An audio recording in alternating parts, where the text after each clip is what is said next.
Hello everyone, good morning. Welcome to crazy GK trick. तो शुरू करते हैं हमारे डेली करंट अफेयर के आज के सेशन को। और आज हम यहाँ पर डिस्कस करेंगे 24 अगस्त के सभी इंपॉर्टेंट करंट अफेयर। सारे फैक्ट, सारे क्वेश्चन आराम से नोट कीजिए। बहुत ही इंटरेस्टिंग सेशन है। पीडीएफ और मॉक टेस्ट आपको एप्लीकेशन पर मिलेगा। क्रेजी जीके ट्रिक एप्लीकेशन को आप चेकआउट कीजिए, फ्री ऑफ कॉस्ट है, वहां से कलेक्ट कीजिए। मेरा नाम है पंकज वैष्णव और सबसे पहले क्वेश्चन की तरफ यहाँ पर हम चलते हैं। देखिए, ये इंपॉर्टेंट है, हर एग्जाम में पूछा जाता है, याद रखिए। राष्ट्रीय अंतरिक्ष दिवस भारत में हर साल कब मनाया जाता है? तो यहां पर बात की जा रही है नेशनल स्पेस डे की। ये डे हर साल मनाया जाता है इंडिया में 23 अगस्त को। अब बात आती है कि भाई 23 अगस्त को ऐसा क्या हुआ था? 23 अगस्त को मून के साउथ पोल पर सॉफ्ट लैंडिंग करवाने वाले हम वर्ल्ड के पहले देश बने थे और ऑल ओवर चंद्रमा पर अपना यान उतारने वाले हम वर्ल्ड के चौथे देश बने थे। तो ये इंडियन हिस्ट्री में काफी इंपॉर्टेंट एक अचीवमेंट है इसरो की हमारी। ठीक है, तो 2024 में भारत सरकार के द्वारा 23 अगस्त को नेशनल स्पेस डे के रूप में अनाउंस किया गया। तो 24 अगस्त को यह पहली बार मनाया गया था और इस बार थर्ड नेशनल स्पेस डे के रूप में मनाया जा रहा है 23 अगस्त को, या फिर मनाया गया है।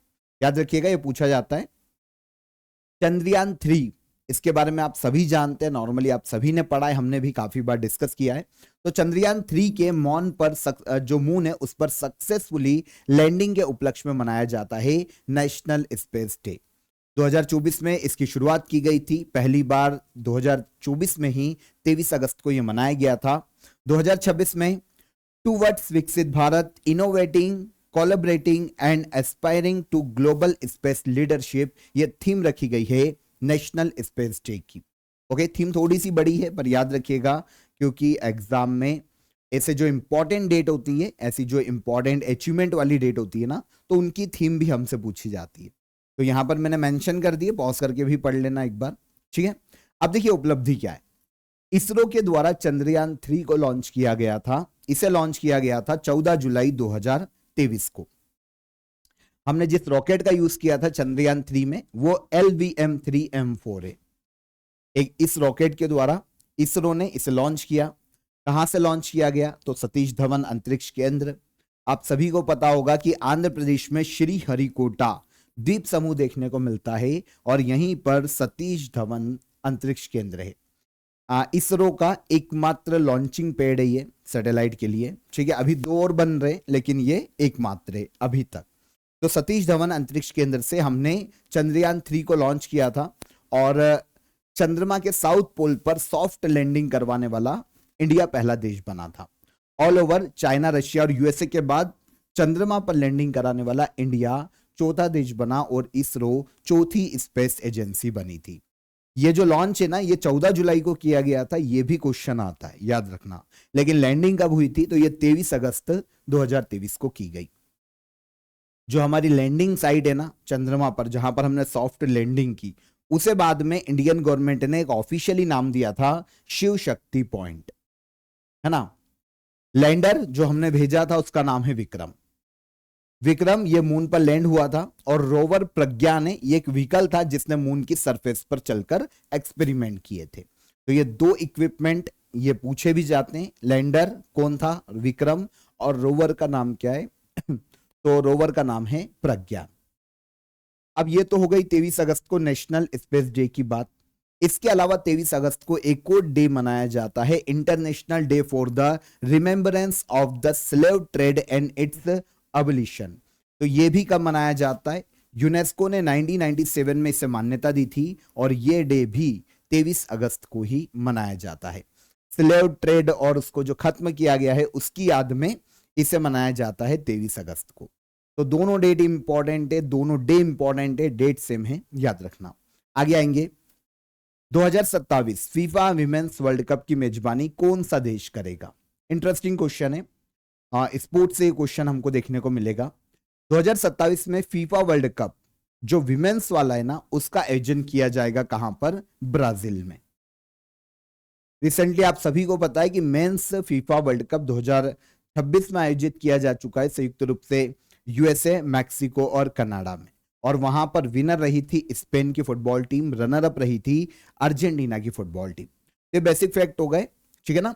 तो फीफा याद रखना, वर्ल्ड कप, हम कौन से वर्ल्ड कप की बात कर रहे हैं? तो हम जिस फीफा वर्ल्ड कप की बात कर रहे हैं ये 2026 का मेंस फीफा वर्ल्ड कप है, ठीक है। इसमें आयोजन संयुक्त रूप से 3 देशों में किया गया था, 3 कंट्री में इसका आयोजन किया गया। विनर कौन? विनर रही स्पेन, रनर अप रही अर्जेंटीना की टीम। तो पहली चीज तो ये। अब यहां पर अभी क्या हुआ है कि 2027 का जो फीफा विमेंस वर्ल्ड कप है इसके शेड्यूल का अनाउंस किया गया है और कहा गया है कि 2027 का फीफा विमेंस वर्ल्ड कप ये ब्राजील के अलग अलग शहरों में आयोजित किया जाने वाला है। 24 जून नेक्स्ट ईयर, 24 जून से लेकर 25 जुलाई 2027 तक ये ब्राजील में आयोजित किया जाएगा। फीफा ने इसकी शेड्यूल को जारी किया, 24 जून को शुरू, 25 जुलाई 2027 को खत्म ब्राजील में। ब्राजील पहली बार ही फीफा विमेंस वर्ल्ड कप की मेजबानी करेगा नेक्स्ट ईयर। टूर्नामेंट का ओपनिंग मैच 24 जून 2027 को खेला जाने वाला है, जो फाइनल है 25 जुलाई 2027 को खेला जाएगा। अब फीफा विमेंस वर्ल्ड कप इस बार जो 2027 में होगा वो 10th एडिशन होगा, 32 टीमें पार्टिसिपेट करेगी। ये भी एक क्वेश्चन आता है कि भाई मेंस फीफा वर्ल्ड कप में कितनी टीमों ने पार्टिसिपेट किया? 48 टीमों ने पार्टिसिपेट किया था। अभी जो फीफा विमेंस वर्ल्ड कप 2027 में होगा उसमें 32 टीमें पार्टिसिपेट करेगी, 32 टीमें। अब 2031 तक इन्हें भी 48 टीम तक लाने का प्रयास है कि 48 टीमों को यहां पर भी शामिल किया जाए, लेकिन अभी के लिए तो ये 32 है। टोटल 64 मैचेस यहां पर खेले जाने वाले हैं। विमेंस फीफा वर्ल्ड कप की शुरुआत 1991 में हुई थी और 4 साल में एक बार यह भी आयोजित किया जाता है। आखिरी बार कब हुआ होगा? 2023 में। 2023 का जो फीफा वर्ल्ड कप है संयुक्त रूप से ऑस्ट्रेलिया और न्यूजीलैंड में हुआ था। विमेंस फीफा वर्ल्ड कप की बात हो रही है, ध्यान रखना है ना। तो संयुक्त रूप से ऑस्ट्रेलिया और न्यूजीलैंड में इसका आयोजन किया गया। यह पहली बार ही था 2023 में कि किन्हीं 2 देशों में एक साथ विमेंस फीफा वर्ल्ड कप का आयोजन हुआ था 2023 में। वहां पर जो फाइनल है ना, स्पेन और इंग्लैंड की टीम के मध्य में खेला गया था और पहली बार यह खिताब फाइनल मुकाबले में स्पेन ने ही अपने नाम किया था इंग्लैंड को हराकर। तो स्पेन वहां पर हो जाती है विनर और इंग्लैंड हो जाती है रनर अप 2023 के इवेंट में। अब 2027 होगा। आयोजन करवाने वाली संस्था फीफा है, इंटरनेशनल फुटबॉल फेडरेशन है। ये इंटरनेशनल बॉडी है जो कि फुटबॉल खेलों को गवर्न करती है वर्ल्ड में। 1904 में स्थापना हुई, स्विट्जरलैंड के ज्यूरिक में इसका हेडक्वार्टर है और जियानी इन्फेंटिनो इसके प्रेसिडेंट के पद पर हैं। इसके फीफा के। भारत का पहला सॉइल टेक्सचर मैप किस संस्था के द्वारा विकसित किया गया है? देखिए, भारत का जो सॉइल टेक्सचर है ना उसकी एक मैपिंग की गई है और ये मैपिंग करी है राष्ट्रीय मृदा सर्वेक्षण एवं भूमि उपयोग नियोजन ब्यूरो ने, जिसे कहा जाता है national bureau of soil survey and land use planning. तो इस संस्था ने भारत के पहले सॉइल टेक्सचर मैप को हाल ही में जारी किया है।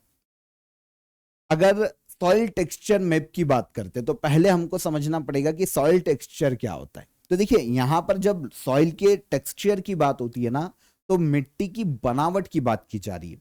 उसमें कौन कौन से तत्व हैं, कौन कौन से एलिमेंट है, क्या क्या चीजें हैं, इन सब के बारे में वहां पर नोटिफाई किया जाता है।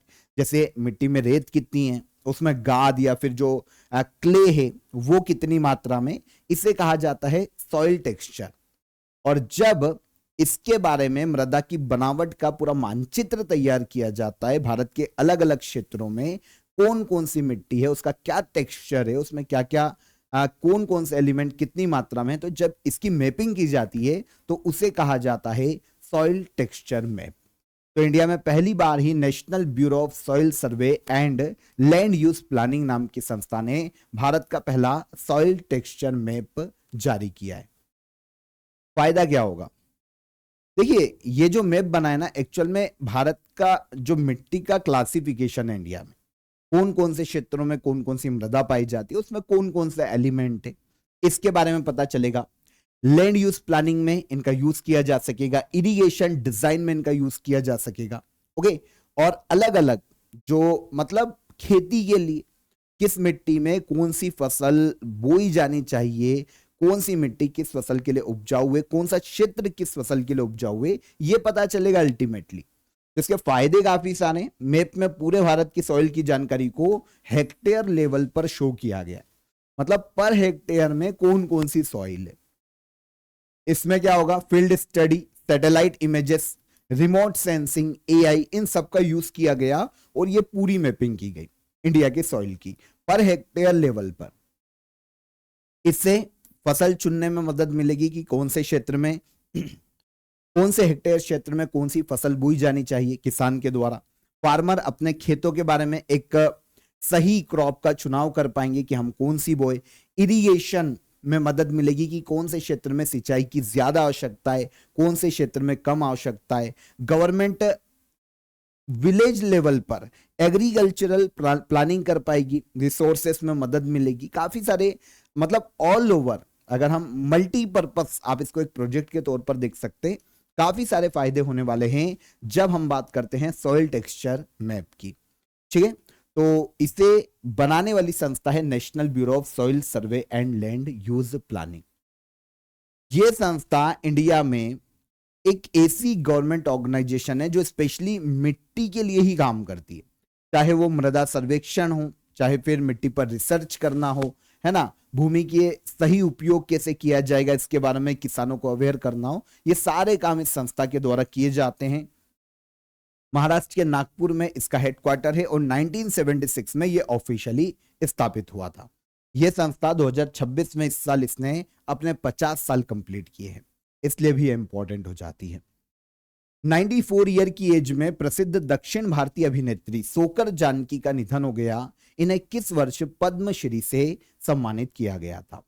तो दक्षिण भारत में अलग अलग रीजनल लैंग्वेज में काफी काम किया है सोकर जानकी ने। कला के क्षेत्र में या फिर सिनेमा के क्षेत्र में इनका जो योगदान है उसके लिए सोकर जानकी को पद्मश्री दिया जा चुका है और यह पद्मश्री दिया गया था 2022 में। कौन है ये? सोकर जानकी। तो सोकर जानकी, ठीक है ना, वेटरन साउथ इंडियन एक्ट्रेस है। 21 अगस्त 2026 को 94 ईयर की एज में इनका तमिलनाडु के चेन्नई में निधन हो गया। तेलुगु, तमिल, कन्नड़ा, मलयालम, काफी सिनेमा में वेरियस रोल इन्होंने किए। काफी मूवीज में आपने इनको देखा होगा, हालांकि नोटिस नहीं किया होगा, साइड रोल में काम करती हैं, पर बहुत ही इंपॉर्टेंट है। और तेलुगु, तमिल, कन्नड़ा, मलयालम, अलग अलग जो रीजनल लैंग्वेज है उन इंडस्ट्रीज में इन्होंने काम किया है। ठीक है, कई दशकों तक साउथ इंडियन सिनेमा में काम किया है। सिनेमा के क्षेत्र में इनका जो योगदान है सोकर जानकी का, इसके लिए भारत सरकार के द्वारा इनको 2022 में पद्मश्री से भी सम्मानित किया जा चुका है। तो नाम है इनका सोकर जानकी। स्पेशली तो तमिल भाषी मूवीज में दिखती है ये, लेकिन अलग अलग लैंग्वेजेस में भी इन्होंने काम किया है। ओके, आप सभी को इन्फॉर्म कर देता हूं, आप सभी के लिए क्रेजी जीके ट्रिक एप्लीकेशन पर रक्षाबंधन की सेल शुरू हो चुकी है, कंटिन्यू है। सो सारे कोर्सेस अभी आपको काफी अफोर्डेबल प्राइस में मिल जाएंगे, तो चेकआउट कीजिएगा क्रेजी जीके ट्रिक एप्लीकेशन को। इसके अलावा मैंने आपको जनरल स्टडीज के फाउंडेशन कोर्स की लिंक दे दी है डिस्क्रिप्शन में, ये भी अभी आपको काफी अफोर्डेबल प्राइस में देखने को मिल जाएगा। तो आप ज्वाइन कीजिए। हिस्ट्री, ज्योग्राफी, पॉलिटी, साइंस, ये सारे की सारे फाउंडेशन कोर्सेस हैं आपके लिए। 1 साल की आपके लिए वैलिडिटी है। आप यहां से हर एग्जाम के लिए ये जो कैजुअल सब्जेक्ट हैं ये आपके तैयार हो जाएंगे जीएस में। तो लिंक डिस्क्रिप्शन में, वहां से ज्वाइन कीजिए और चेकआउट कीजिएगा एप्लीकेशन को, क्योंकि सेल में अभी आपके लिए काफी सारे कोर्सेस हैं जो कि काफी अच्छे अफोर्डेबल प्राइस पर आपको मिल जाएंगे। चलिए हम आगे आएंगे, अगले क्वेश्चन की तरफ आएंगे। भारत का पहला लार्ज स्केल बायोपॉलीमर प्लांट कहां बनाया जा रहा है? तो इंडिया का पहला लार्ज स्केल बायोपॉलीमर प्लांट, ठीक है, ये इंडिया का पहला है, इसलिए इंपॉर्टेंट हो जाता है। और इसको स्पेशली बनाया जा रहा है उत्तर प्रदेश में, उत्तर प्रदेश के लखीमपुर खीरी जिले में। तो आंसर ले लेते हैं, यहां पर पर्टिकुलर उत्तर प्रदेश के ही प्लेसेस मेंशन है, तो यहां पर आ जाएगा लखीमपुर खीरी। तो ये भारत का पहला लार्ज स्केल बायोपॉलीमर प्लांट है। होता क्या है बायोपॉलीमर प्लांट की अगर हम बात करें, तो ऐसा प्लांट जहां पर जो नेचुरल वेस्ट है या फिर जो नेचुरल रिसोर्सेस है, for example sugar cane, corn, starch, ऐसे पौधों से मिलने वाले जो पदार्थ है ना, इनका यूज करके इन्वायरमेंट फ्रेंडली पॉलीमर बनाया जाता है। मतलब एक प्रकार का प्लास्टिक ही है, प्लास्टिक मटेरियल है, लेकिन नेचुरल फ्रेंडली। मतलब एक वक्त के बाद ये डिसॉल्व हो जाएगा मिट्टी में या फिर कहीं भी। तो ये नेचर फ्रेंडली पॉलीमर जो है ना, इसे कहा जाता है बायोपॉलीमर। एक प्रकार का प्लास्टिक ही है, पर ये डिस्पोज हो जाने वाला प्लास्टिक है। नॉर्मल प्लास्टिक क्या होता है, ये नेचर में हार्म करता है, नुकसान पहुंचाता है। लेकिन जब हम बात करते हैं बायोपॉलीमर की, तो ऐसा प्लास्टिक जो कि नेचुरल फ्रेंडली है और एक समय के बाद 6 महीने तक इसको यूज करो, उसके बाद ये डिसॉल्व हो जाएगा कहां पर, किसी भी नेचुरल या तो कंपोस्ट या फिर मृदा में डिस्पोज हो जाएगा, है ना। तो इसको आप गाड़ भी सकते हैं। और इस तरीके से ये नेचुरल फ्रेंडली या इन्वायरमेंट फ्रेंडली एक प्लास्टिक होता है, बायोपॉलीमर के नाम से पुकारा जाता है। तो भारत का पहला लार्ज स्केल बायोपॉलीमर प्लांट इस तरीके का उत्तर प्रदेश के लखीमपुर खीरी में बनाया जा रहा है। आपको पता है प्लांट जो है बलरामपुर चीनी मिल की कुंभी शुगर यूनिट है, जो कि लखीमपुर खीरी में है। यहां पर इसको बनाया जाने वाला है और नॉर्मली अक्टूबर 2026 तक ये कमीशन हो जाएगा। अब आप बोलोगे सर कि शक्कर भी महंगी होती जा रही है और अभी यहाँ पर भी शुगर केन का यूज किया जाने वाला है।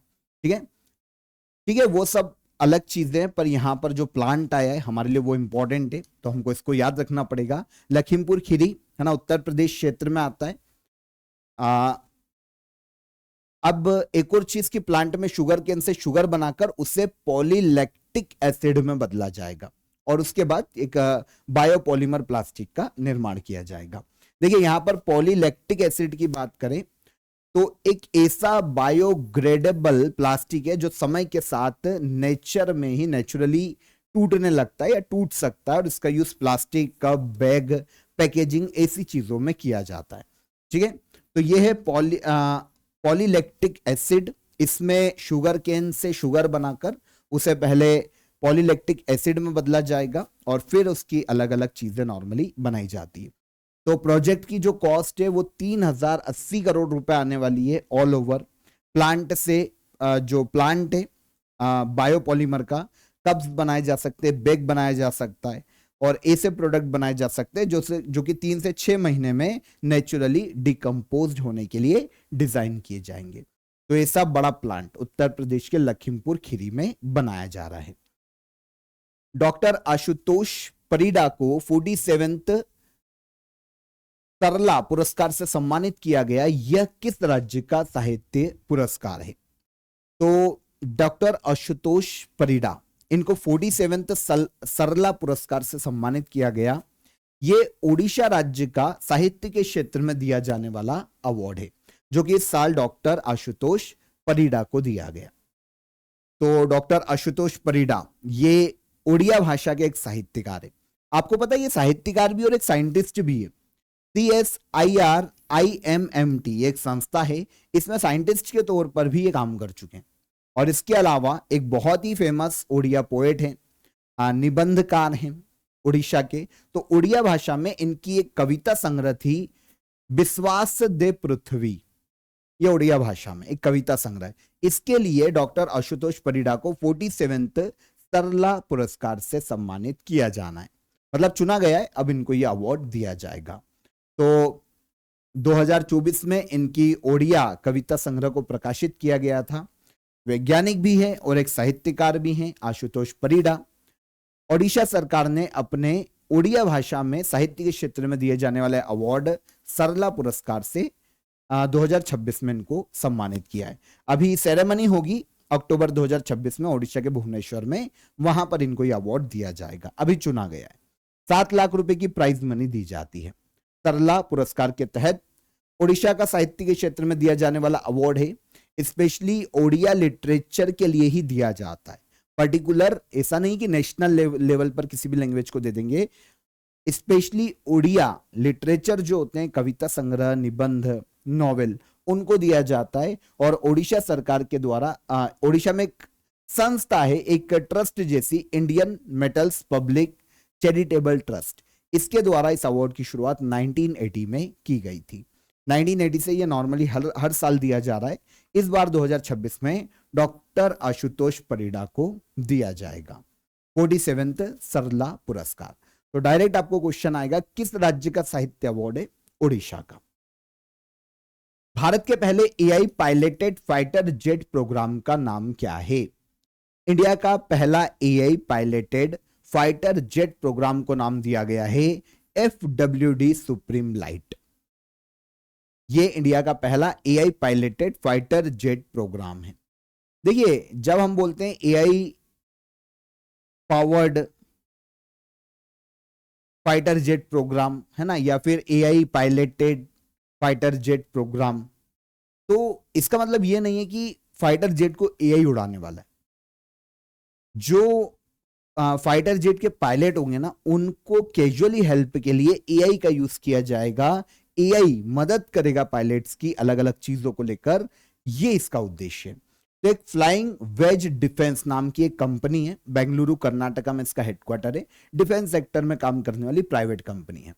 इसने रिसेंटली अगस्त 2026 में FWD सुप्रीम लाइट नाम का एक AI controlled fighter aircraft program को पेश किया है। अभी पायलट प्रोजेक्ट के रूप में यह शुरू किया गया है।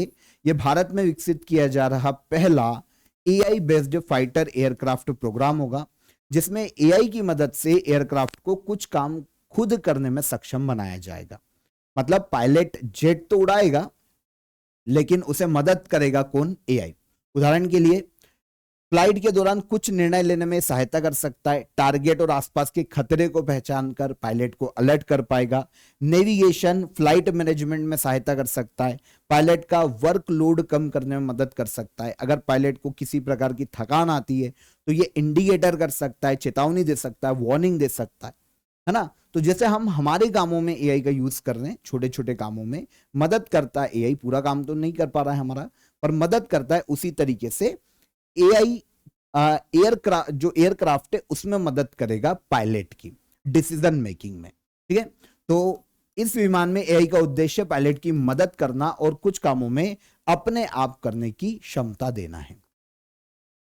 तो प्रीसियस स्ट्राइक के लिए इसका यूज किया जा सकता है। इसके अलावा कई एयरक्राफ्ट को एक साथ ऑपरेट करने में इंटेलिजेंस, सर्विलेंस और अलग अलग चीजों की जानकारी जुटाना, निगरानी करना, इसमें एआई का यूज किया जाएगा फाइटर जेट में। ठीक है, तो flying wedge defence and aerospace ये कंपनी विकसित कर रही है। प्राइवेट डिफेंस और एरोस्पेस कंपनी है। कहां पर? इसका हेडक्वार्टर कर्नाटका के बेंगलुरु में। एयरक्राफ्ट सिस्टम बनाना, ड्रोन्स बनाना, डिफेंस इक्विपमेंट बनाना इस कंपनी के मुख्य कार्य हैं। जेवलिन थ्रोअर शिवपाल सिंह पर कितने साल का प्रतिबंध लगाया गया है? तो पहली चीज तो यह कि शिवपाल सिंह किस खेल से संबंधित खिलाड़ी? ये जेवलिन थ्रोअर है। ओके, उत्तर प्रदेश राज्य से आते हैं। अभी क्या हुआ है, नाडा जो कि नेशनल एंटी डोपिंग एजेंसी के नाम से जानी जाती है, भारत में डोपिंग को रोकना, खेल फेयर तरीके से हो पाए, उसमें किसी प्रकार के प्रतिबंधित पदार्थ, मादक पदार्थ, नशीले पदार्थ का यूज कोई भी खिलाड़ी ना करे, फेयर तरीके से खेलों को बढ़ावा देने के लिए नाडा काम करता है। नेशनल एंटी डोपिंग एजेंसी है ये। इसने क्या किया है, जेवलिन थ्रोअर शिवपाल सिंह पर 10 साल का बैन लगाया है। अब क्यों? तो ऑब्वियस सी बात है, कोई ना कोई प्रोहिबिटेड सब्सटेंस डिटेक्ट हुआ है और इनका जो टेस्ट था वो पॉजिटिव आया। एक्चुअल में क्या हुआ है कि नाडा की जो डिसिप्लिनरी पैनल है उसने जब इनका टेस्ट किया तो इनके जो ब्लड है या फिर जो टेस्ट आया है उसमें एक प्रोहिबिटेड सब्सटेंस की मात्रा इनके शरीर में पाई गई है। मेथांडिनॉन नाम का एक सब्सटेंस मिला था, ये प्रतिबंधित है खेलों में। तो इसके मिलने के कारण शिवपाल सिंह पर 10 साल का बैन लगाया है। जेवलिन थ्रो के खिलाड़ी हैं, इन्होंने टोक्यो 2020 पर जो ओलंपिक थे ना, 2021 में हुए थे हालांकि ये कोविड के कारण, तो टोक्यो ओलंपिक में भारत को रिप्रेजेंट किया है जेवलिन थ्रो में। फेमस खिलाड़ी शिवपाल सिंह। 2019 में जो एशियन एथलेटिक्स चैंपियनशिप हुई थी उसमें भारत को सिल्वर मेडल दिलवाया था इन्होंने, है ना। जो इनका बेस्ट है ना पर्सनल 86.23 मीटर का। तो 2019 में एशियन चैंपियनशिप में सिल्वर इंडिया को जिताया है। टोक्यो ओलंपिक में भारत को रिप्रेजेंट किया है जेवलिन थ्रो में शिवपाल सिंह ने, उत्तर प्रदेश के। अब नाडा ने 10 साल का इन पर प्रतिबंध लगा दिया है। मतलब अब ये 10 साल तक जेवलिन नहीं खेल पाएंगे, मतलब पूरा करियर यहां से खत्म ही मानो आप, है ना। पहले भी बैन लगा है, ऐसा नहीं है कि पहली बार है। 2021 में भी स्टेरॉइड के लिए पॉजिटिव पाए जाने पर इन पर बैन लगाया गया था। हालांकि इन्होंने अपनी गलती स्वीकार की थी, तब 4 साल का बैन लगा था। गलती स्वीकार कर ली तो उसके बाद नाडा ने क्या किया कि इनका पक्ष स्वीकार करते हुए 4 साल की जो प्रतिबंध था उसको 1 साल कर दिया गया। और फिर ये 2023 में इन्होंने वापसी की खेलों में कुछ समय खेला और अब 10 साल का प्रतिबंध ये झेल रहे हैं। नाडा भारत में राष्ट्रीय एंटी डोपिंग संस्था है। 24 नवंबर 2005 को इसकी स्थापना की गई थी under the societies registration act 1860 के तहत। Ministry of youth affair and sports के अंतर्गत नाडा काम करता है। हेडक्वार्टर देखने को मिलता है नाडा का नई दिल्ली में। कहां पर? नई दिल्ली में। ठीक है, ये बेसिक फैक्ट है, नाडा के याद रखिएगा। और ऐसे ही वर्ल्ड लेवल पर जो काम करती है वो वाडा है, वर्ल्ड एंटी डोपिंग एजेंसी। पर ये इंडिया की है तो इंडिया की हमने बात की है। वाडा भी है तो ये लो, 1999 में वाडा की स्थापना हुई थी। ये इंटरनेशनल लेवल पर सेम काम करती है। कनाडा के मॉन्ट्रियल में इसका हेडक्वार्टर देखने को मिलता है। कौसरनाग यात्रा किस केंद्र शासित प्रदेश में शुरू हुई है? कौसरनाग यात्रा, इसकी शुरुआत हुई है जम्मू कश्मीर यूनियन टेरिटरी में। एक्चुअल में जम्मू कश्मीर में कौसरनाग नाम की एक झील है।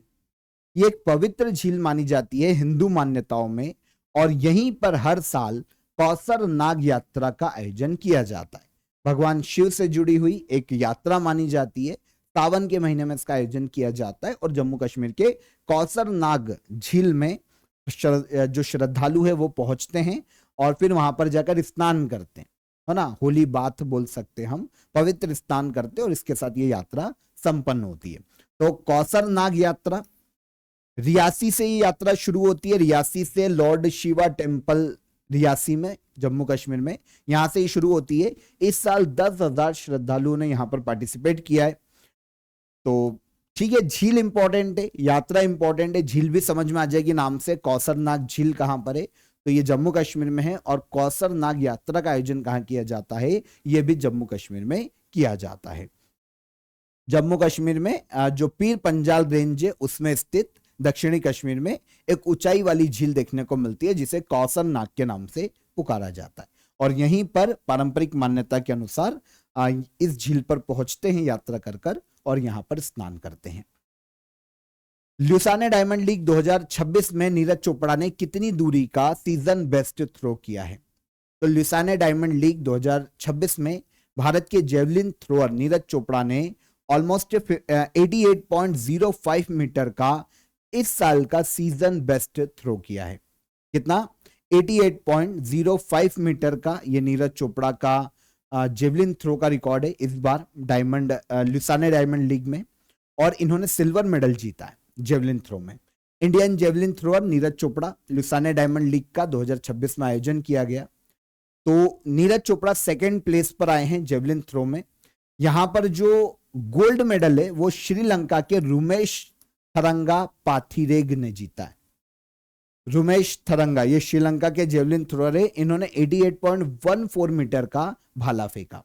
नीरज चोपड़ा से केवल 9 सेंटीमीटर ज्यादा था ये, लेकिन ज्यादा तो था। तो श्रीलंका के रुमेश थरंगा को मिला गोल्ड और भारत के जो नीरज चोपड़ा है उनको मिला सिल्वर मेडल। तो 2026 के सीजन में पूरे साल में ये नीरज चोपड़ा का पहली बार 88 मीटर रेंज का इन्होंने भाला फेंका है। 2026 शुरू हुआ है तब से अब तक 88 मीटर पार किया है इस बार ल्यूसाने डायमंड लीग में, और यहां पर इन्होंने ये जीता। स्विट्जरलैंड के ल्यूसाने में ल्यूसाने डायमंड लीग का आयोजन किया जाता है। 1977 में ये फील्ड और एथलीट प्रतियोगिता शुरू हो गई थी। वांडा डायमंड लीग का हिस्सा है जो कि 2010 में शामिल हुई थी ये वांडा डायमंड लीग में।